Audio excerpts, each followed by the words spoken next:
very, very happy and very excited to welcome you all in this special evening we have tonight. My name is Katja van Rookteschel. I'm the director of the Goethe-Institut here, and today we have Katya Hoya and Chris Clark talking about Katya Hoya's new book, Beyond the Wall. It's a very exciting moment for me because I read the book each night the last 2 weeks, and it's an absolute page turner. So I have the great pleasure to welcome you to this conversation between the renowned historians Katya Hoya and Christopher Clark that promises to be very exciting. You may know Katya Hoya as a German-British UK-based historian, also a journalist, and as the author of the widely acclaimed book Blood and Iron about the German Empire, the Kaiserreich, between 1871 and 1918. Katya Hoya was born and raised in East Germany, and East Germany is also the topic of her new book, Beyond the Wall, recently published by Penguin Books and already at the Amazon bestseller #1 in history on Eastern Europe. It is the first work on the GDR that is written by an East German historian who was born actually shortly before the wall came down, so her whole adult life was after the fall of the wall. So you can imagine how young she is. The nearly 500 pages are really filled with breathtaking stories of the rise and fall of the GDR, and is an absolute page turner. And I think it will be a Standardwerk very, very clearly. I don't know the English word for Standardwerk. Is there an English word? Classic. Perfect. So nicer. I'm especially pleased that with Sir Christopher Clark, I've got the honor to welcome one of the most revered historians of 19th century continental Europe and a star of British-German relations. His international bestsellers, Iron Kingdom, The Rise and Downfall of Prussia, 1600 to 1947, for which he received the highly acclaimed German Historians Prize, and Sleepwalkers were and are a huge success here and also in Germany. His new book, Revolutionary Spring, Fighting for the New World, 1848 to 1849, was only published yesterday, and I read this correctly. So we are all excited to read that one. Thank you so much, both of you, for being with us tonight. I'm very much looking forward to the experts' positions and some discussions about Katja's book and on the German Democratic Republic, and maybe also a little beyond. And thank you all for your interest in our event. After the Q&A, conversations can be continued in our library upstairs for some discussions about Katja's book, and you can there also buy her book and have it signed. And together with Penguin Publishing House, we are inviting you for some wine and nibbles as well. So special thanks also to Paul Bryce Jones and Teresa Weiss, who are providing BSL interpretation for any sign language users in the audience. And thank you to the team of the program department. Special thanks to Francis, who is in holidays today, and our wonderful interns for organizing and running this event tonight, and our always highly talented technician Ho, who is also in charge of the video we do tonight. So now I want to hand over to Katya Hoya and Chris Clark to talk about Beyond the Wall, and Katya and Chris, the floor is yours now.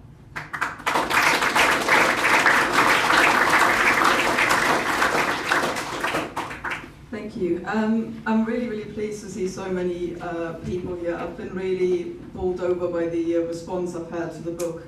In Britain, this week alone, I spoke at King's College London about it. And on Monday, I was in Amsterdam at the Goethe-Institut talking about it. And if you told me about, I don't know, 5-6 years ago that one day, I'd be sitting in front of lots of European audiences of different backgrounds, talking about this tiny little country that I came from and that doesn't exist anymore, I wouldn't have believed it. So I'm very, very pleased with the way that we can now start talking about East Germany when it seems to have been such a difficult thing for so many years to do. It wasn't too long ago, in 2005, when the most famous East German, and no, that's not me yet, I'm working at it, Angela Merkel, of course, said that it is obviously incredibly difficult to understand and make comprehensible how we lived back then. And this was in the same year that she became German Chancellor. So here was the most powerful woman in Germany, maybe in the world, mildly embarrassed about her background and about the country, the kind of life that she came from. It was treated as a bit of a sort of skeleton in her own cupboard as well as the national cupboard. And she felt at the time, and she said this years later as well, that you couldn't really talk about it. People would misconstrue what you say, where you come from. They kind of immediately go looking for the dark side of your past, as it were. She found that out the hard way when in the 1990s, right at the beginning of her very steep political career, she mentioned briefly that for her degree in East Germany, in science, she had to write a political essay, as everybody did. And when she mentioned that, immediately journalists went off and tried to find that piece of work, that essay, to see, what she'd maybe said about Marxism in it, or about, I don't know, the socialist way of life, or whatever it may have been. And actually she got her only bad mark, or mediocre mark in this one, when otherwise she had a very stellar, academic record. So this was something that everybody had to do, but it was impossible to talk about it without compromising her own sort of standing, I suppose. And it wasn't until 2021, and I start the book with this episode, her very last kind of big speech in office on German Unity Day, that she said, actually, this isn't a dark part of my past, this isn't ballast, as it's been called by actually the Konrad Adenauer Foundation, very, very close to her own political party, who praised her that in light of this ballast of her GDR past, she still managed to become a decent politician. So she was very, very upset about that, clearly, but the fact that she only spoke about this after 16 years at the top of German politics, I think tells you something about how the rest of the 16 million sort of East Germans felt about their own past, and why there's so much anger and why there's so much frustration about this. So the other side of that is that there isn't, as a result of that, there isn't very much, I feel, sort of open debate about that in Germany at all. I've had several German historians say to me in the last few weeks, I'm so glad you've written this book, but always behind closed doors, always, off the record, because there's still this almost taboo about this. The moment you say something about it, you get caught in nostalgica, kind of this idea that you're nostalgic for the East. When you start talking about other aspects of the GDR that aren't directly to do with its politics. So I found myself in a somewhat unique position, I would say, to write about this, because I'm not really part of that debate. I'm not in it. I'm not, dependent on public funding. I'm not really directly involved in the German academic debate as a sort of historical exile by choice. I have the freedom to talk about and write about these things, and there isn't much that sort of prevents me from talking about the GDR in the way that I see fit. And also I found my own East German background, despite the fact that I was only 4 years old when the Berlin Wall fell, still allowed me a great deal of insight into the way that East Germans would tell their story, and it allowed me to talk to East Germans kind of on eye level. I found there was a great reluctance when I went out to find people to speak to. There was almost kind of a sense, like Angela Merkel, I suppose, I don't really want to talk about it, what if this becomes public? Initially, lots of my Zeitzeugen, my interviewees, said to me, can you change my name? I don't really want my name in there. I convinced in the end almost all of them, apart from one, that nothing is going to happen to them if they tell their story and talk about their past. But I think this would have been very difficult to do for anybody with a background outside of East Germany. You couldn't have gone to people and say to them, I get it, I understand it, because my parents, my neighbors, my teachers, everybody else is in the same position that I grew up with, and I grew up in the sort of remnants of the state myself. So it seemed to me that I was in a position to talk about East Germany from an East German perspective, but try and do that thing that Angela Merkel was kind of talking about in 2005, make it comprehensible, make it understandable for people who are not part of that society, who didn't know what it was like at the time.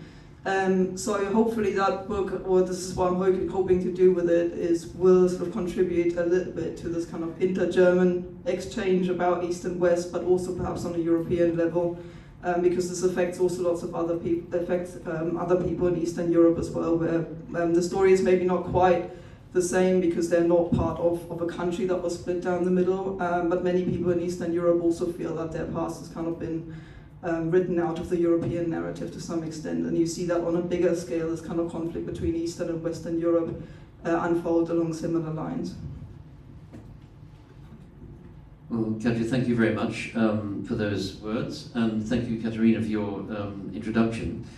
This book really is, I mean, I agree with everything Katerina said, this book really is an extremely readable book. Once you get started, you can't stop. I read it in a couple of days.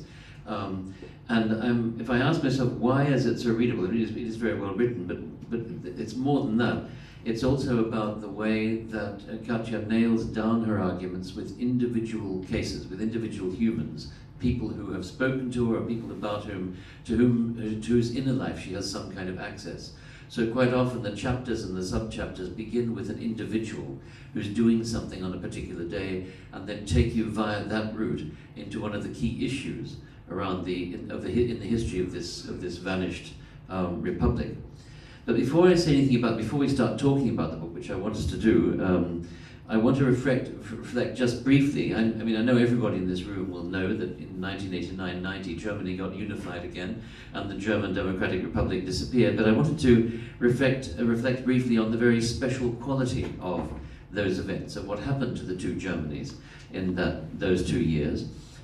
Because those of us who are old enough in this room, including me, but probably not including Katja, interestingly enough, will remember the pictures from that time. The massive demonstrations of the autumn of 1989 in Leipzig, Dresden, Halle, Karl-Marx-Stadt, and many other towns. For Germany, this was the third great popular tumult of modernity. If you think of the 1848-49 revolutions, then you fast forward about 80 years to 1918-19, the end of the First World War, major upheavals in many German cities, and then fast forward again to 1989. In more or less 80-year intervals, major upheavals. This was the third one in that era. And the political unification that followed, the conjoining of these two Germanys into one state that followed, was the fifth great territorial restructuring of German Europe. If you spool backwards and forwards through the political maps of Germany over the last couple of centuries, using, for example, a PowerPoint file, I sometimes do this with students, it is astonishing how the German political space swells and contracts. And it's not just about the swelling and contracting, it's also about the constant renegotiation of the inner boundaries of Germany. Its inner architecture is constantly being transformed. We think of the Germans as sort of solid, phlegmatic folk. This picture doesn't fit with that image at all, right? It's a flimmering, restless, very energetic, dynamic, and on occasion, of course, immensely destructive changefulness.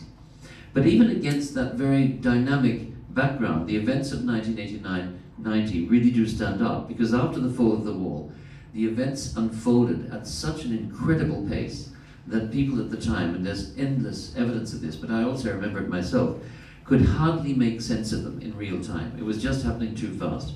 The unbelievably swift political unification of the two German states created overnight a new historical point of departure. No one had predicted this. You know, that is also odd. The nearer the German Democratic Republic got to the hour of its disappearance, the more certain everybody was that this republic was going to survive over the longer term. I mean, there's an interesting case. I think his name was Wolfgang Weber, a West German historian, a very good historian actually of the German Democratic Republic, who always used to put inverted commas around GDR or DDR in German, because he said, you know, this is a provisorium, you know, it's a provisional state, it won't last, So we put it in inverted commas. Then in 1988, I think it was, the latest edition of the book, he said, look, enough already with the inverted commas. This thing is obviously here to stay. It's time to accept its permanence. And in the following year, it was gone. So in other words, the historians and the political theorists were among the very last to recognize or to see the fragility, if indeed there was a fragility, of this regime. But now, all of a sudden, the regime was gone and political unity was a reality. It had become a political fact to which contemporaries were very suddenly now inclined to impute a certain normative authority. And by that I mean that something that had been deemed impossible before 1989 was now deemed inevitable. It's amazing how something impossible became something inevitable almost overnight. Now, not everyone was happy with this sudden transition from the impossible to the inevitable. A rich biotope of civil rights movements had emerged in Germany, in the East Germany, in German Democratic Republic, in the final years of the Republic. They were pushed completely off stage. They simply disappeared and sort of evaporated. They were swept from the scene. And like all political processes, this one, the process of unification, was intertwined with questions of power. There was nothing new about this. The same had been the case when the German Republic was created in 1871. At the time of the foundation of the German Empire, there were many Germans who worried about the future within this new German state, and they worried in particular about the enormous political and economic preponderance of Prussia in an architecture designed by a Prussian statesman, Otto von Bismarck. And they thought, how will we, Bavarians, Saxons, Württembergers, Badensians, whatever they were, how will we manage to sort of plot our paths in this Prussian-dominated construct? But in one important respect, the settlement of 1990 was completely different. I mean, it shared these anxieties, obviously, that there were people who felt they had lost out through this process of unification. But one thing that was very different was that there was no new German constitution. The German of 1871 got a new purpose-designed structure and constitution for itself. That didn't happen in 1989-90. It might have been possible under Article 146 of the Basic Law of the Federal Republic of Germany to bring the two German states together in an egalitarian fashion, to create a new fusion, to proclaim a constituent assembly based on national elections, to join hands in writing a new constitution, and so on. But the decision makers opted instead, for what seemed at the time good reasons, to absorb the German Democratic Republic under the terms of another article of the Constitution, Article 23, a mechanism that had only ever once been used to absorb the tiny Saarland, a small rump of territory on the western side of Germany, which had been occupied or administered by France since 1945. Free elections in what was coming to be known as the Noch DDR, the still GDR, created the necessary consensus and the political legitimation. The constitution, the penal code, the political system, the currency, and the economic norms of West Germany were simply fitted like a sock over the territory of the German Democratic Republic. So this procedure, the point I'm making here is that this procedure was historically unprecedented. Unlike the residents of the German states in 1871, and quite unlike the people anywhere else in the so-called Eastern Bloc, the citizens of the German Democratic Republic went to sleep in one state and woke up in another one. The only people I can think of in the world who are ever likely to experience something similar are the North Koreans.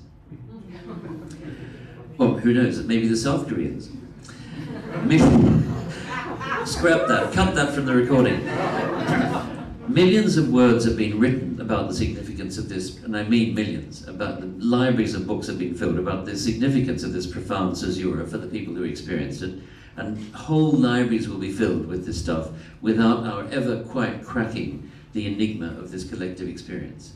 It was an extremely deep experience for the people who went through it, and I mean the people of the German Democratic Republic. It was a very shallow experience for the West Germans, who, as a rule, have nothing interesting to say about this event. When you ask them, they say, yeah, whatever, yeah, it happened, and so on, had to happen, whatever.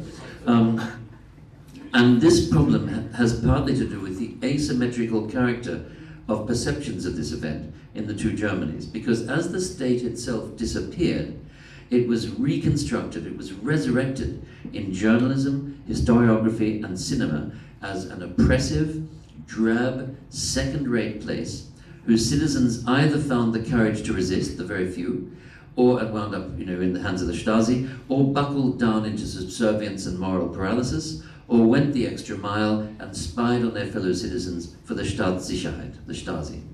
While historians argued over whether the GDR was an Unrechtsstaat, a state of lawlessness, of having no legal legitimacy, whether it was, one of my favorites, a Täter- und Opfergesellschaft, a society consisting entirely of perpetrators or victims, you were one or the other, or whether it was a second German dictatorship, directly comparable with the Hitler dictatorship of the Third Reich. While they argued about that, popular memory of the vanished state was shaped by films like the Academy Award-winning Das Leben der Anderen by the West German Henkel von Donnersmarck, or the best-selling sort of reportage by Anna Funder, Stasi-Land, which was described by its publisher, and I quote, as a gripping portrait of the horror and the absurdities of state oppression. So this is the background against which Katya Hoya has written her book, Beyond the Wall, a powerful retelling of the history of the GDR. And I've also already touched on some of the things that give this account of the German Democratic Republic its power as a piece of narrative and as a piece of interpretation. But it's important to make clear that this is not a revisionist book, in the sense that it denies the violence of the purges that disfigured the early history of the GDR. It doesn't do that. It discusses them at length, in fact. It discusses the oppressive quality of the state's institutions. It talks about the farcical emptiness of the electoral procedures associated with the regime's socialist or centralized democracy, as it was called. The book discusses all of these things, but its gaze is fixed on something else as well, on the experience of the majority of citizens who were neither Täter nor Opfer, and who lived neither in full-throated affirmation of the norms and institutions of political power, nor in committed and principled opposition to them. And I think it's interesting for us to imagine, I sometimes used to do this mental experiment when this was all happening, in the 1990s. I used to imagine that the other side had won. Let's imagine the East had won, and the Cold War had been won by the other side. The questions they would ask us, they would say to us, did you support the capitalist order? And I would say, well, kind of. I didn't really resist it. I bought stuff in shops. I kind of was quite critical, but did you actually try and, did you support the Iraq War? No, well, not really. But did you lie down in front of tanks to stop it from happening? And so on. So there would be all these questions about the extent to which you offered a resistant posture to those features of the regime that you didn't particularly care for. And the questions would seem beside the point, because most people neither live for nor against power. Most people live in its presence. They live around it. They find ways of making arrangements with it, and their relationship with it is as often as not ironic rather than fearful or servile. Okay, but rather than summarize the book, and I want now to ask Katja a few questions about it before we take a couple of questions from the floor. Katja, you opened the book with a gripping and very disturbing account of the experience of the German communist émigrés in the Soviet Union. There's a chapter about this, and it really is very dark reading. And you describe the extraordinary violence that German communists, these are communist émigrés from the Third Reich, experienced at the hands of the Soviets. And just to give you, the audience, a sense of the scale of this violence, under the measures set in train by NKVD Order number 00439, issued on the 25th of July 1937, a total of 55,005 German communists in the Soviet Union were arrested, of whom 41,898 were shot, and 13,107 received long prison sentences. Could you tell us something about how you think that this horrendous sort of opening chapter, out of which the leadership cadre of the GDR emerges, because after all it's the survivors who then wind up in East Berlin founding the new state. What kind of impact does that have on the early evolution of this state? Well, I think it's hard to overestimate just how important that is, and I spend quite a bit of time in the book talking about it. Say it's probably like 100, 150 pages before the foundation of the GDR even starts in 1949, where the traditional tales start. But I think it's very difficult to understand the mindset, the baggage that the leaders bring with them when they found the GDR. Walter Ulbricht is the classic example, as is Wilhelm Pieck. Those two are the only two survivors of the Politburo of the German Communist Party, who had 9 of whom had gone to Russia, and only 2 survived, and that's those 2 who get sent back to Germany after the Second World War to build up socialism on German soil. And when you think about, the numbers that we've just heard, it's not a coincidence if you survived. In the vast majority of cases, you survived the Stalinist purges after having fled, Hitler's violence beforehand, because you were able or willing to make it very, very clear to Stalin that you are definitely a loyal Stalinist, a loyal communist. And that was a very difficult thing to do. You had to make some very great personal sacrifices to prove that, usually by betraying colleagues and friends and sometimes even family members, to say to Stalin, look, this is painful for me to say that my friend here is really a fascist who's only, pretending to be a communist, but I will do this because I know this is for a greater cause.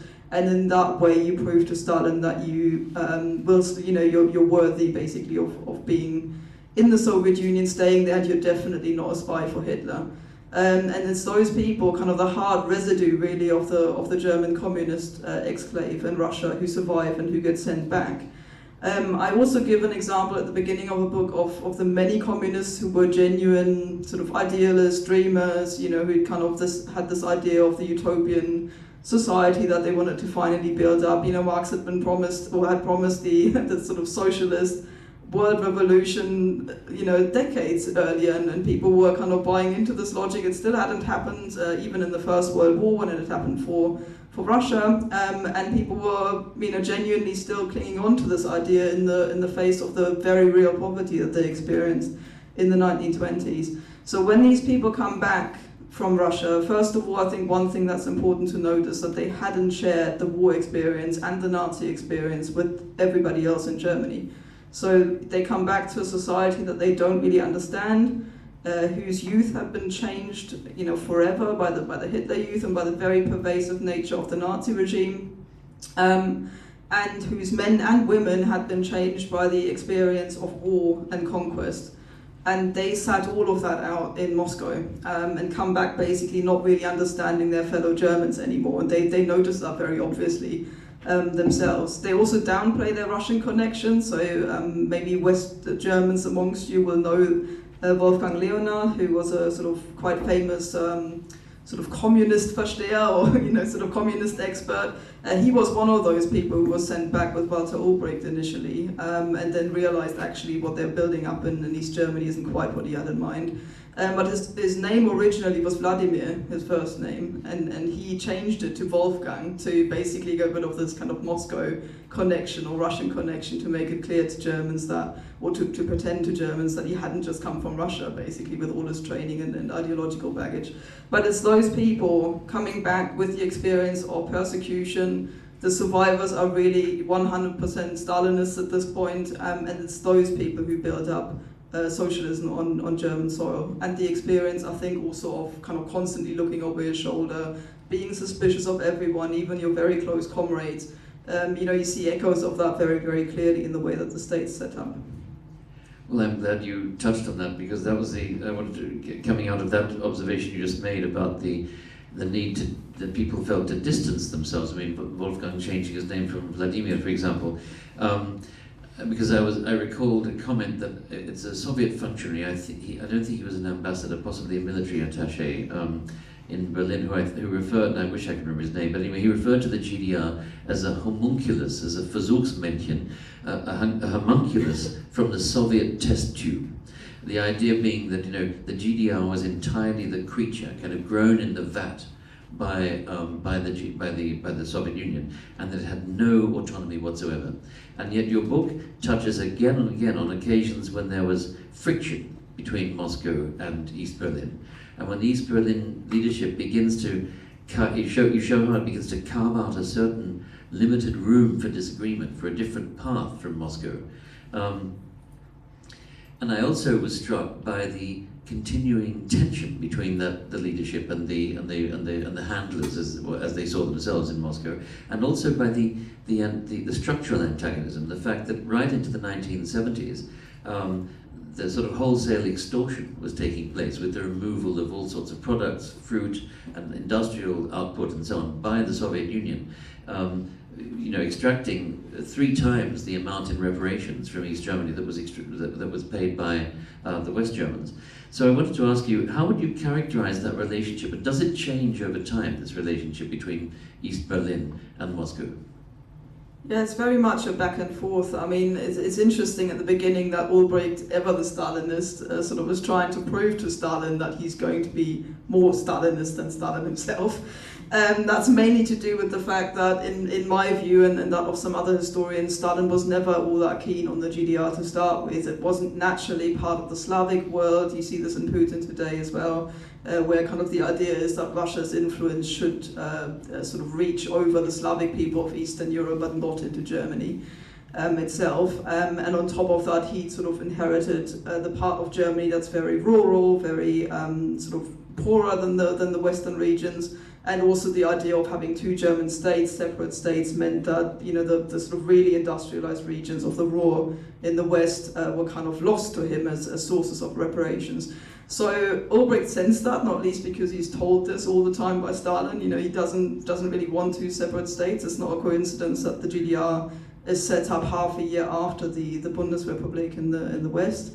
It's really a reluctant kind of, go on then from Stalin when it's really inevitable at that point for the other state to be set up as well. And it creates almost like an existential fear, I would say, in Ulbricht and the people around him for the GDR. Not only have they got to defend this first and only socialist experiment on German soil against Western influence, but also against Stalin in the East, and this makes it a really isolated kind of experiment to start with. So that's the one side, I think, where Stalin basically says, can you not collectivize farms, for example, because we need food as part of the reparations, and the moment you collectivize that and then sort of divvy up the huge lands that the Junker class, the Prussian aristocracy had, and put it in the hands of so-called new farmers who don't know what they're doing with it, the agricultural sector collapsed. There was about 1/3 or so of the harvest initially just lost due to that very ideological decision. And as a result of that, Stalin tells Ulbricht to tone it down a bit. And after 1953, Ulbricht is finally sort of forced to do that because of the uprising and because Khrushchev then comes in after Stalin died and tells him the same thing. And then later on with Honecker, to quote another kind of very extreme example of this divergence, once Gorbachev comes in 1985 and changes things, reforms the Soviet Union and kind of puts pressure on Honecker to do the same thing, Honecker's relationship with him breaks so far that he sort of says we'll have socialism in the colors of the GDR, as he puts it, namely in the German colors. And that's kind of saying, once again, Russia may do one thing, but we'll do another thing, and that's something that you find going back and forth. This admiration for the Soviet Union never goes away, but at the same time there's constantly a feeling, perhaps a little bit of German arrogance there as well, about we can do it better.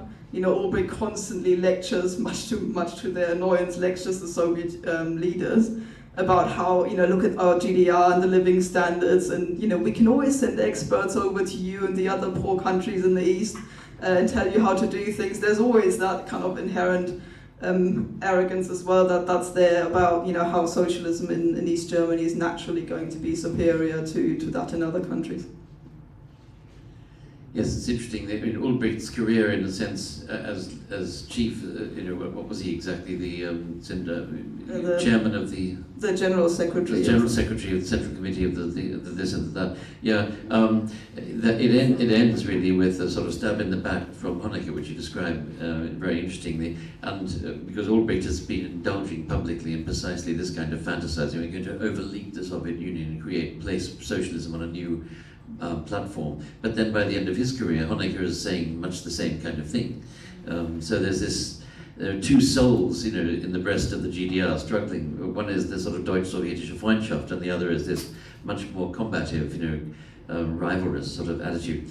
I wanted to come to an institution which looms hugely large in the literature and public memory of the GDR, the Stasi, which you revisit at various points in the book, and in particular the personality of Mielke, which Erich Mielke, the Stasi chief, which you paint in a very memorable way. There's one of my favorite passages is the one where you describe Mielke's instructions on how he wants to be served breakfast, and I quote, 2 eggs boiled for 4.5 minutes, pierced beforehand.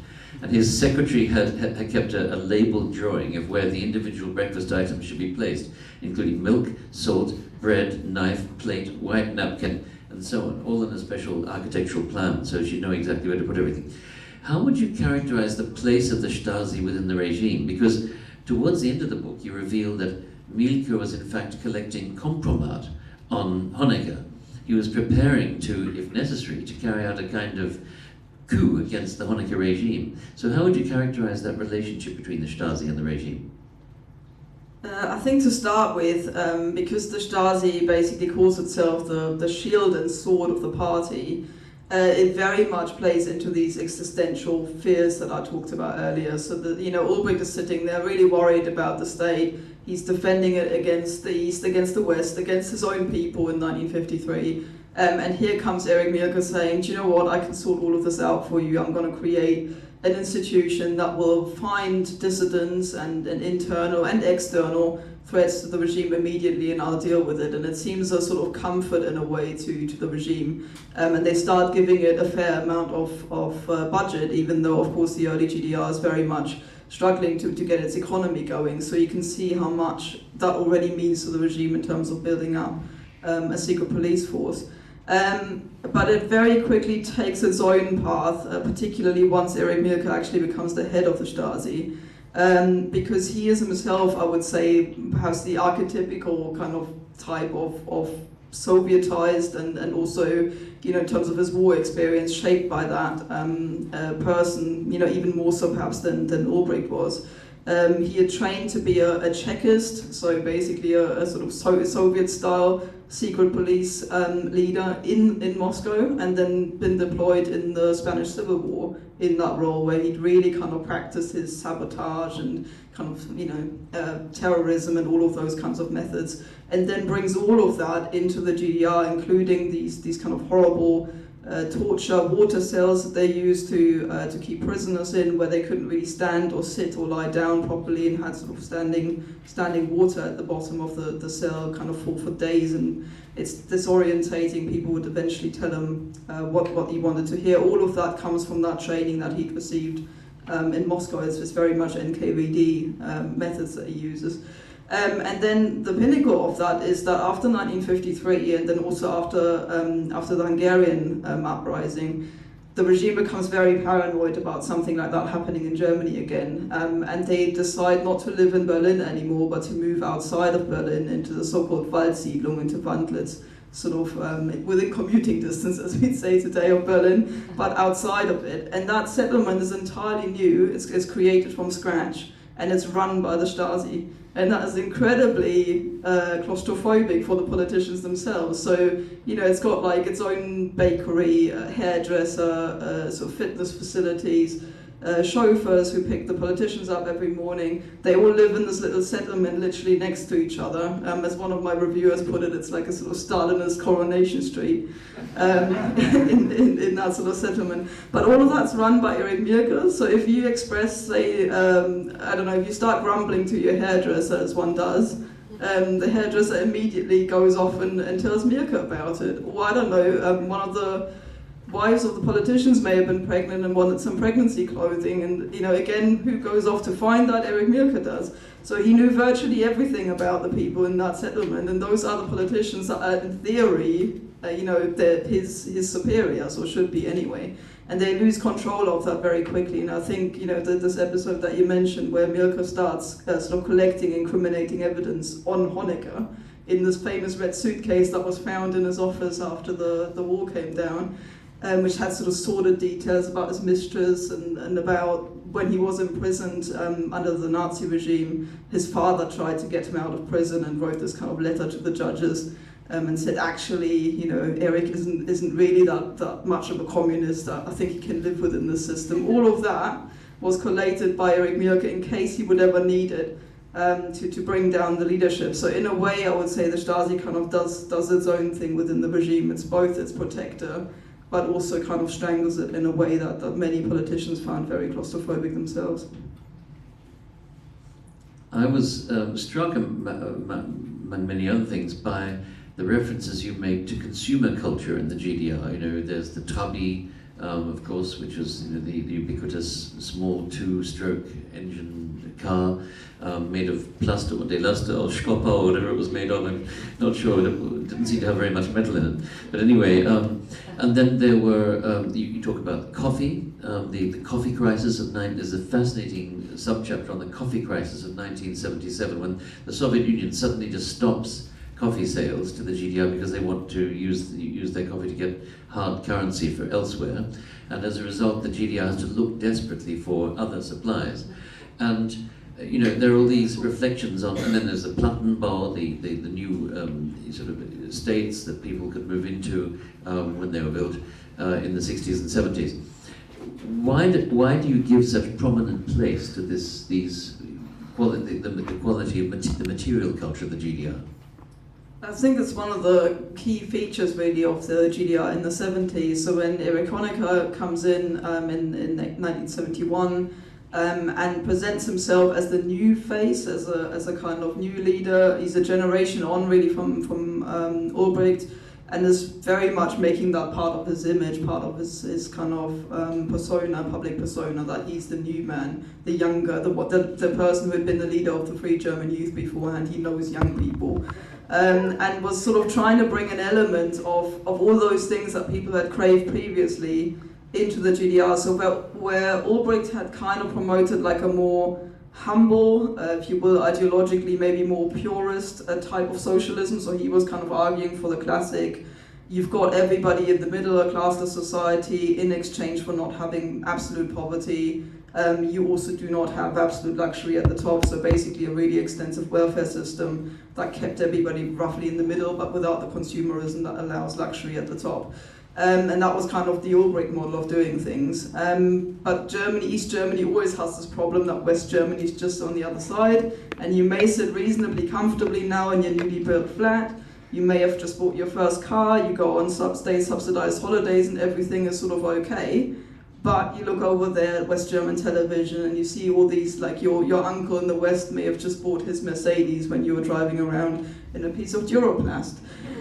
So, you know, there was that, and Honecker thought it might be a good idea because of the grumbling and the sort of dissatisfaction with the lack of consumerism to introduce a little bit of that into the GDR. So one example, apart from the coffee, which is one of the stories I found, I didn't know the magnitude of that story. It's really quite remarkable with the coffee project in Vietnam. But the other story I found fascinating was about jeans. And the fact that East Germans were obsessed with them. I mean, the idea of kind of it being an emblem of the Western world. This is the ultimate Western thing. Cowboys wore them riding through the American prairie. It doesn't get any more Western than that. And Levi's was the kind of, you know, golden thing, the one to get. And so they were obviously very difficult to come by. So Western relatives would sort of send their discarded jeans over in West parcels to their Eastern relatives who were super happy with them and would treasure them over years. And then Honecker thought, you know, give the people what they want.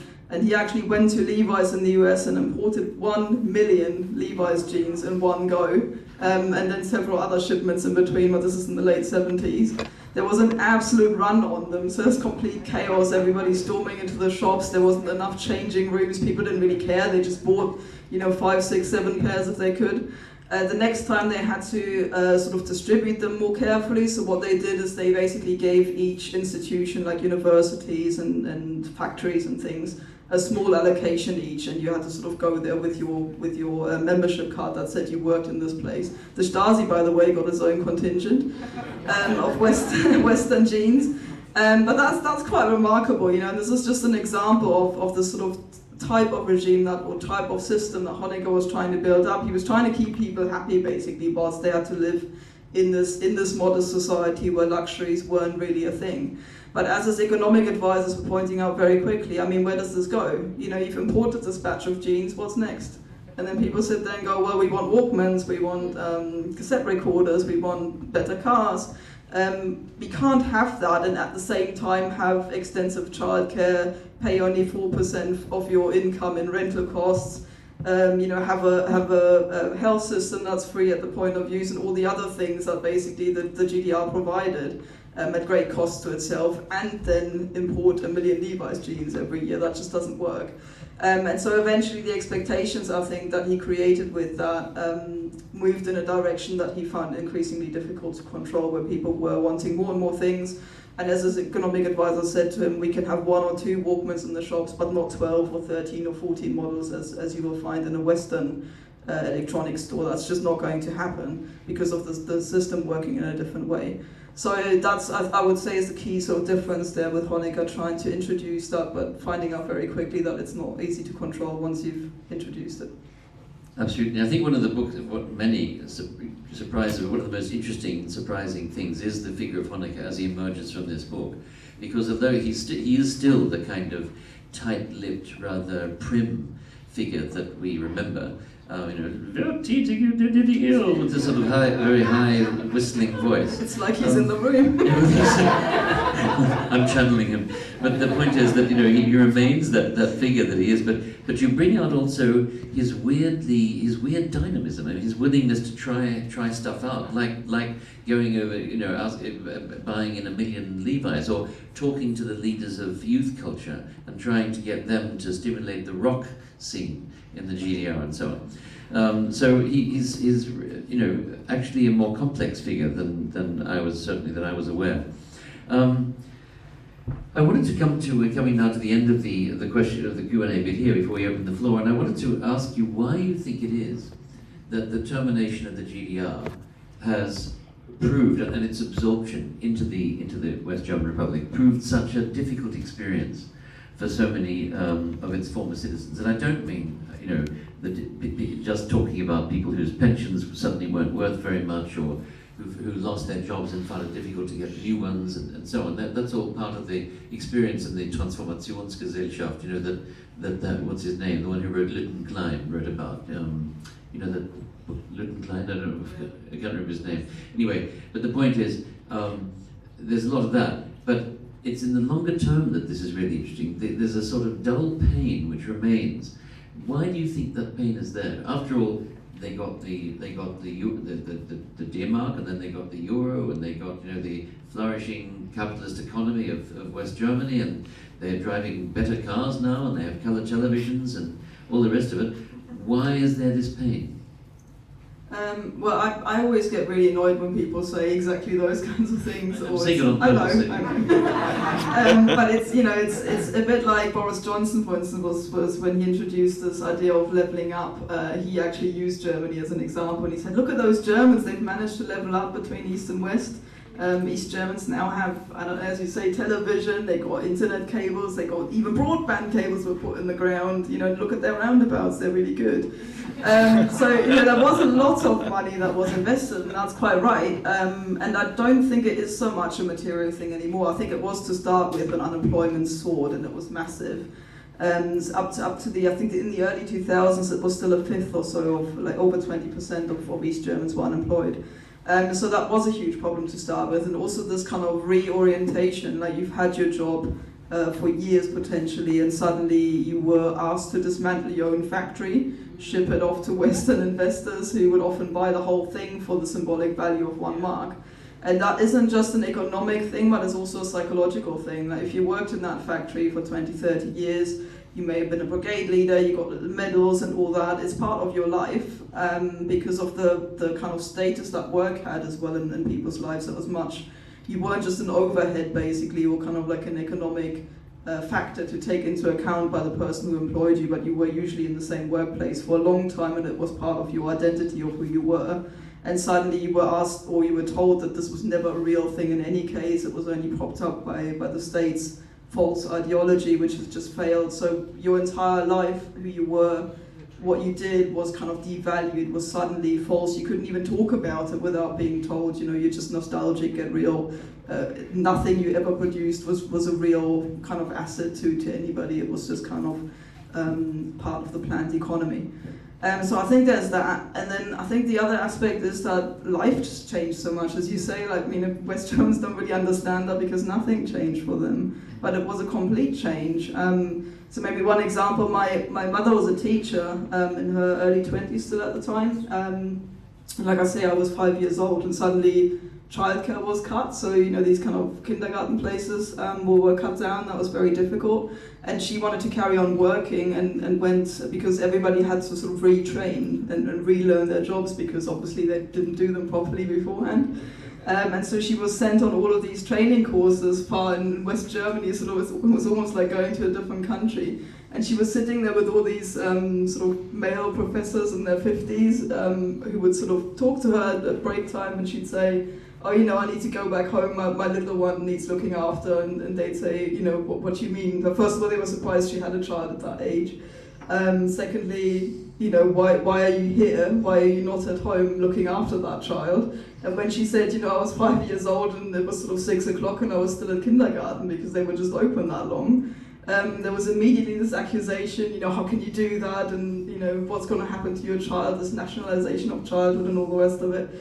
So it's real life experiences and the way that people thought their normal lives were kind of set up, where they thought their lives were normal like that, was suddenly all questioned. Was it real? Was it proper? Was it the right thing to do? And I think that's on a societal level that caused immense upheaval and dissatisfaction. Very interesting, because I remember thinking at the end of the book that, you know, we think of Germany and in fact the other European nations as nation states, but what we perhaps often don't think about is the relationship between their character as nations and their character as states. And what the East Germans, they supposedly, this was the idea anyway, the promise, they got their nation because they were unified with the rest of the Germans, but they lost their state. And what the book reveals is that a state can mean a lot more than we think. A state can also be part of what constitutes identity for people. It doesn't just have to be the nation. Okay, so we've got to the end of the question Q&A. I mean, do we have time for you to read a brief passage, or should we go straight to, because towards the end of the book, a bit like Alfred Hitchcock in his films, tiny Katya appears in the book at the age of 4, holding her father's hand. Would you mind just reading that passage?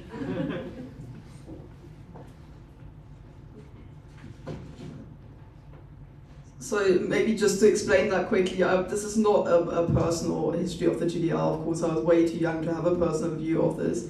But I knew particularly, I think in Germany in the debate, people will ask, you know, where am I from, what's my own background, what's my skin in the game, as it were. So I figured I might as well put myself in there and just put it all there for people to know what my own sort of investment in this is. The last day of the Republic. East Berlin, 7th of October, 1989.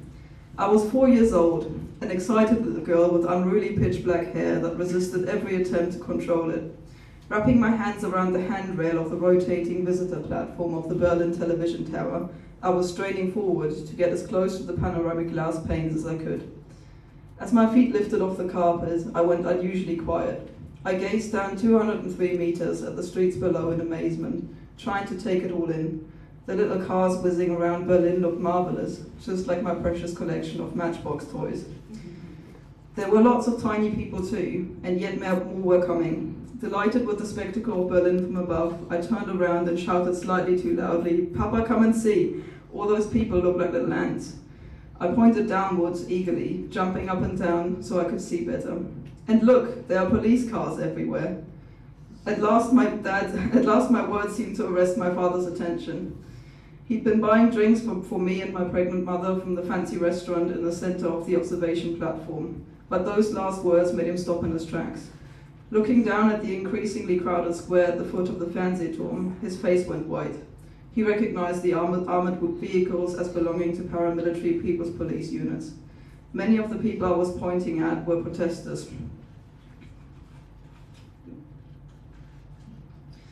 The government clearly expected trouble and was readying itself to respond.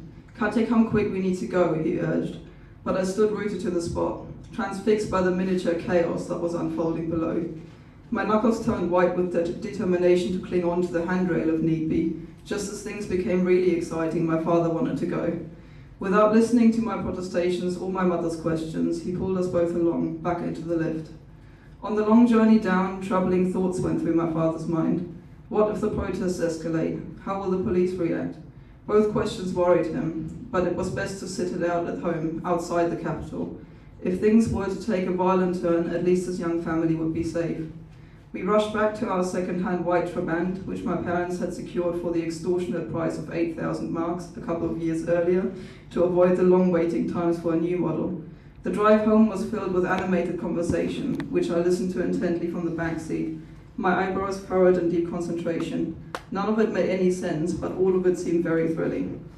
I adored my father, in part because I didn't see him as much as I wanted to. He served as an officer in the Air Force and was often on duty. But when he came home, he would take me on day trips to Leipzig Zoo to feed the elephants, or to the vast landscape gardens of Sanssouci Palace in Potsdam, where he would bore me with lectures on Prussian and German history that never seemed to make any sense. You can see where that one's coming from. That day, the 7th of October 1989, was the 40th anniversary of the GDR, a public holiday. There would be a military parade in Berlin with foreign dignitaries, including Mikhail Gorbachev himself, in attendance. Like many other families, my parents too were keen to enjoy the unseasonably warm day and relax. Like many other families, we did not know that our lives were about to change forever. Thank you very much.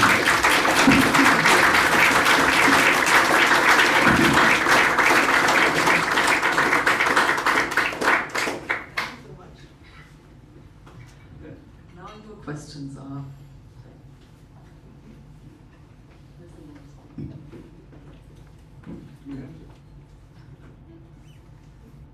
Do we have to say who we are? My name is Peter Torre. I was, for quite a long time ago, British ambassador in Berlin. And when I was there, which was about 15 years after reunification, there was still a lot of talk about, well, the wall is gone, but the wall is still there in people's heads. And I used to notice this quite a lot in the embassy. I mean, the embassy in Berlin was partly made up of local staff who had come from Bonn, and partly from the former embassy in East Germany. And if something small went wrong, you could always tell who came from where, because the West German would say, okay, I messed up there. But there was always a long story about why it wasn't the fault of the East German. And people talked about the Mauer im Kopf, and my question is: are we past that, or are we still living with it? Because my sense is that it's going to take an awful long time for that Missachtung of West Germans to the East, for that to go away. Yeah, that's a very, very topical question. I don't know how far people follow the German news over the last 2 or 3 weeks, but the head of the Springer company, Matthias Döpfner, so like the German Rupert Murdoch, I guess, sort of the big media company in Germany, text messages were leaked that he'd sent a while ago, where he basically said that all East Germans, all Aussies, are either communists or fascists, and that he finds that disgusting. And those comments were leaked, and I've been asked to comment on that, as have several other East Germans, but I find the lack of indignation and anger and debate in the media overall quite shocking. That there's still, why isn't Olaf Scholz asked about what he thinks of that, or people kind of who are sort of former West Germans, or even just why aren't Germans per se asked what they think about these comments, as they would do if this had affected any other group in society, I would argue. So if he'd said that about women, for example, there would be huge indignation across, I think, the media. So I don't think we've moved very far away from it. It seems to sort of come and go in waves, is my feeling. Like, there were times where I certainly felt it was kind of getting better. People were more sort of happy to talk to you about your experiences. So for instance, when I was studying at Jena University, which is in the East, It was just after they introduced study fees at universities in most of what was West Germany, so we had this huge influx of former West German students coming into Jena. So suddenly we were sitting there with Bavarians, for example, because it's so close to the Bavarian border, and that was very, very interesting, this kind of cultural exchange all of a sudden, where they would, for instance, tell us that the numerus clausus, so how hard it is to get into university, should be lowered for Bavarians, because obviously their school standards were a lot better than those in the East, and we just sort of said, this had never occurred to me before, but it was just this sudden kind of realization that there's still this cliche about the stupid Aussie, we're at this a kind of budget university in the East with our budget students around us. So there was that feeling still, but at the same time, it was possible over the 6 years that I studied there to dissolve some of these stereotypes by just interaction with them, talking with them, befriending many of them. But it is quite remarkable how that's very much still in people's minds.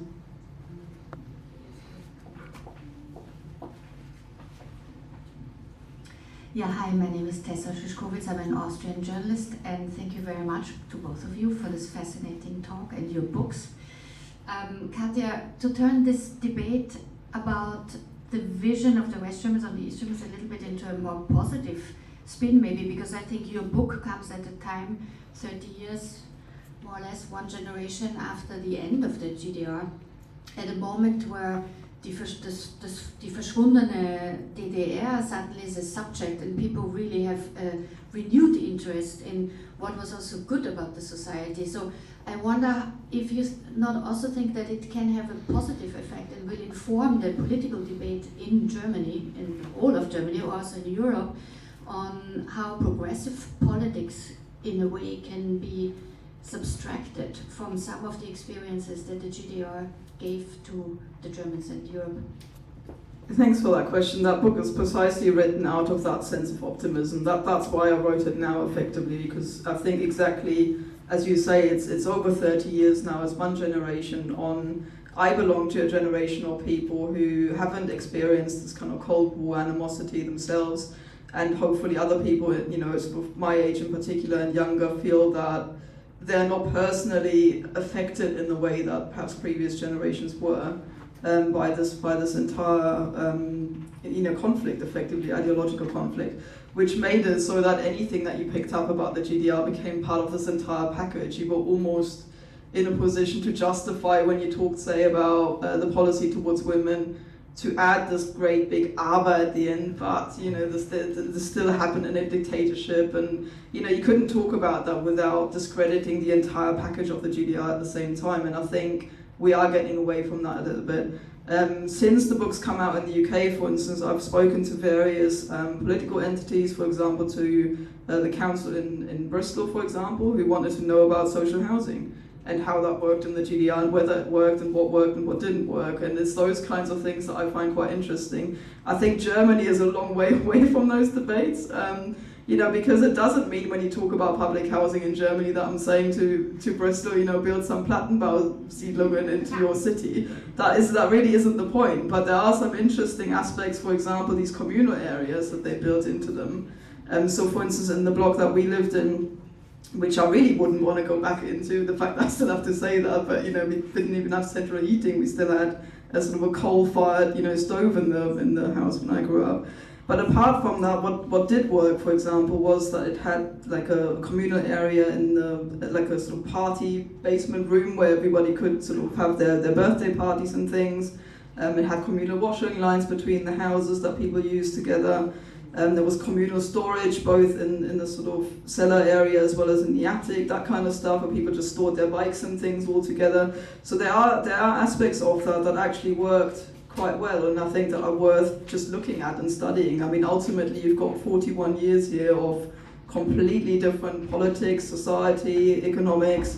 It's madness to just throw that all out and say nothing worked, and let's not look at it again and study it again. And I think we are, as you say, moving in a direction where that's increasingly possible, I hope.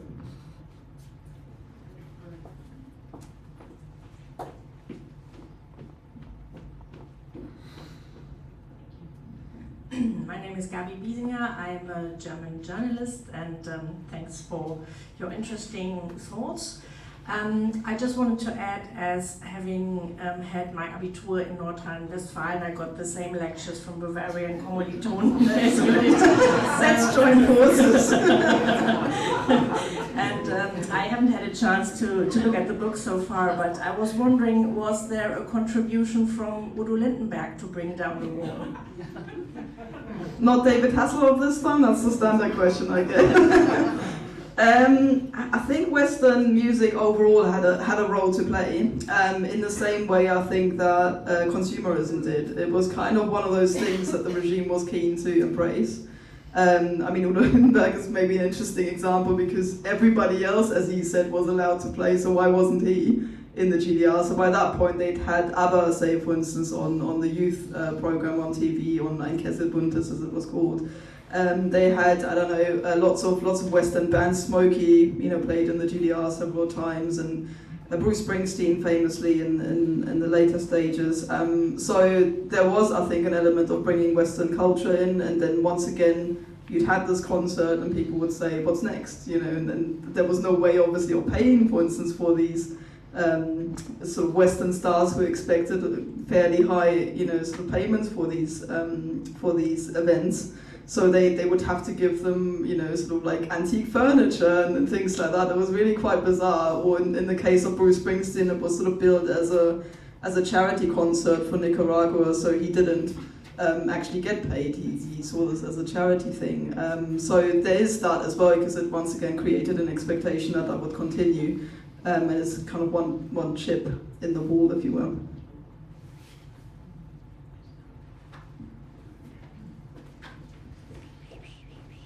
Maybe just quickly, whilst we're getting that question, the interesting thing about North Rhine-Westphalia as well, I find there's less animosity from those regions actually towards the GDR in my personal experience, because I think there's also sometimes a class angle to it, in the sense that people who come from sort of working class areas find it less objectionable talking about a society that was sort of highlighting aspects of working class culture, whilst you get a lot of journalists and sort of more middle class professionals who almost resent the fact that there wasn't really a middle class there, and therefore conclude that therefore everybody must have been stupid because everybody was kind of relegated to a working class kind of background. So I think maybe there's something to that as well.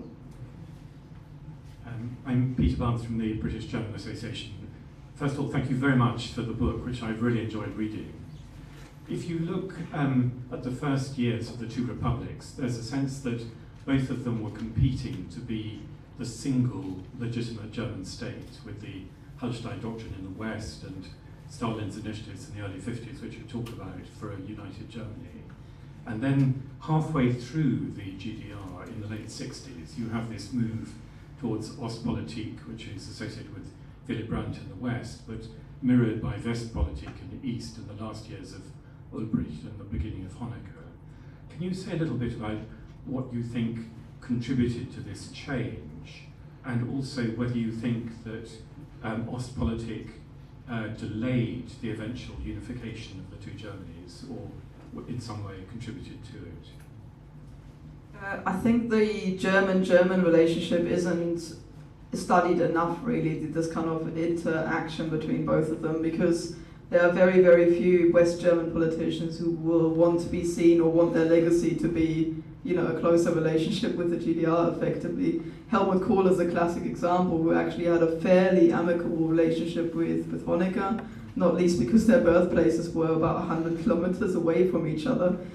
He's supposed to have joked at one point when they met in Moscow, I think it was at Andropov's funeral, that if they talked in dialect, nobody could eavesdrop on them because they were that close in terms of their own backgrounds. And therefore, I think we get still a way of looking at this. In hindsight, nobody wants these traces to be talked about, or this kind of idea that West Germany was also coming to the conclusion, as we heard earlier, that actually this division is now permanent and they just need to deal with it. But in contrast to that, you also still have this idea that there's always been this idea, and there was always that idea that one day Germany would be reunified, just not immediately. This so-called magnet theory was talked about often. So the two Germanys are like two magnets, and they're going to pull towards each other. And the question is which of the two magnets has kind of got the bigger pulling power, and will draw the other one towards it. And that's also always there as a source of tension in the background. I don't think that Ostpolitik necessarily lengthened the GDR's sort of existence, because I think the main thing that brought it down was the collapse of the Soviet Union. And I don't see Ostpolitik being kind of the key factor in why that happened. It's Afghanistan, it's overspending in the arms race and so on and so forth. I think that in the end made the Soviet Union crumble, and also internal pressure within the Soviet Union. And without that, East Germany there was nowhere basically that could have created a world economy akin to what the West had, which it could tap into to just source stuff, sell things. Especially with the German business model sort of being importing cheap raw materials, making high quality stuff with it and then selling it again. That doesn't really work when you have nowhere to sell things to. They weren't going to sell, like, I don't know, washing machines to Vietnam at this point. So, you know, that just wouldn't have worked. So one way or another, I think economically, once the Soviet Union was gone, or support from the Soviet Union was gone, as becomes evident in the early 80s, it didn't have an economic sort of leg to stand on.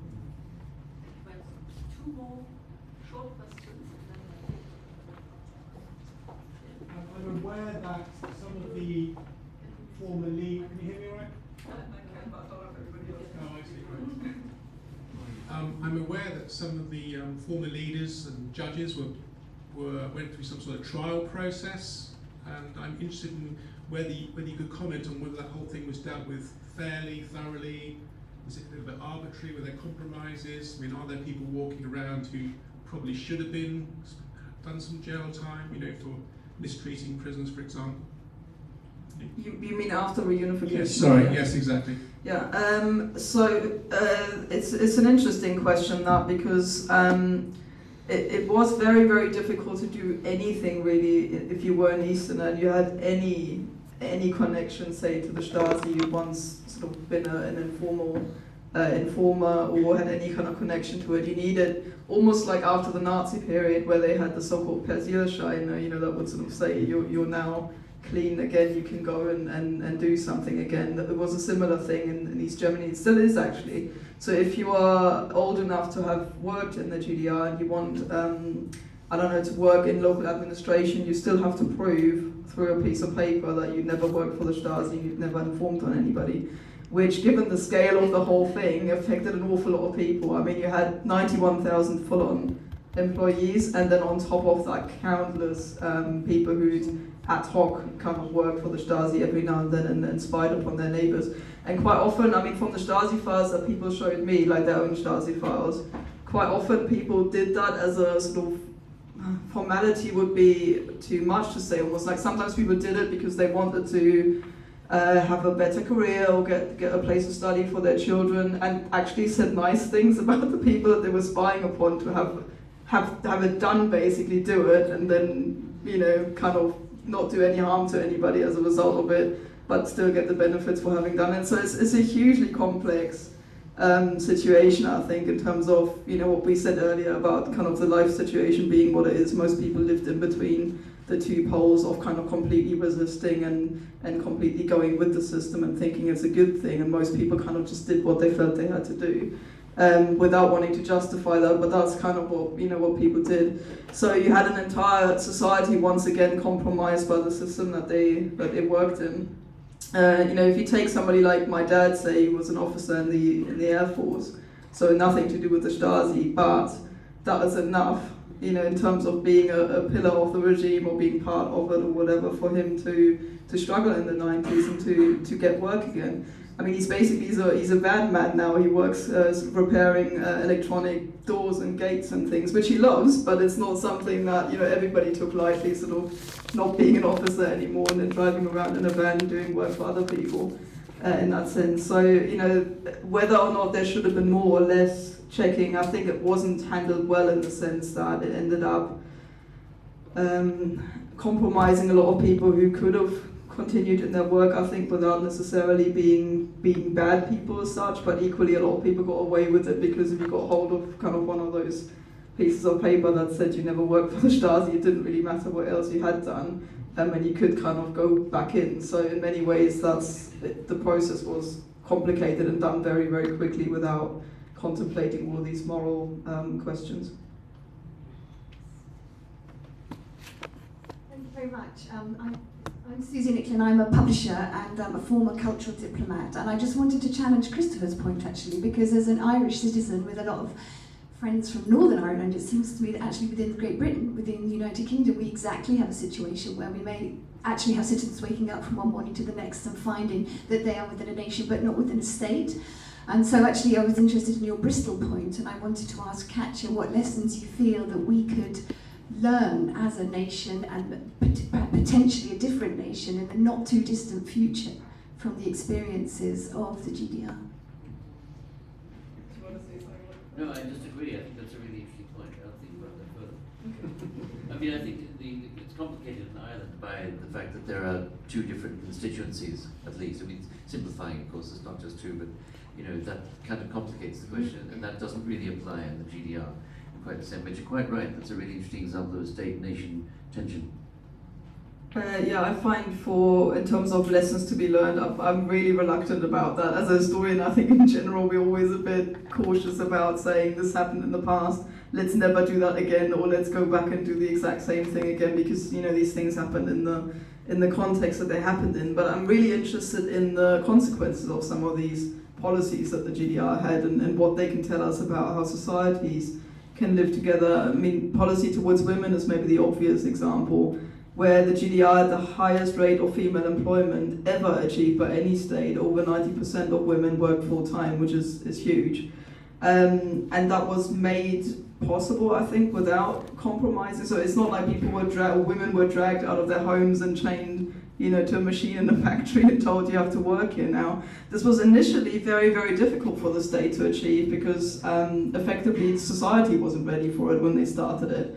In the 50s and 60s, and there were many women who felt that, mostly actually mothers, who felt that their daughters shouldn't be sort of encouraged to go and study or to learn a profession that was kind of something outside the home, and the state had to make that happen almost against society, and I found that really interesting. So the way that teachers would go to a girl in the class and say, like, you're really bright, you're really good at physics, why don't you go and become an engineer? And then her parents would say, actually, I'm not all that keen on it, and the state would just push that through, basically, and carry on, because obviously, you spend a lot of time in education, either in school or in after school, kind of being looked after by the state, and therefore the state had a lot of time to kind of get those ideas in your head.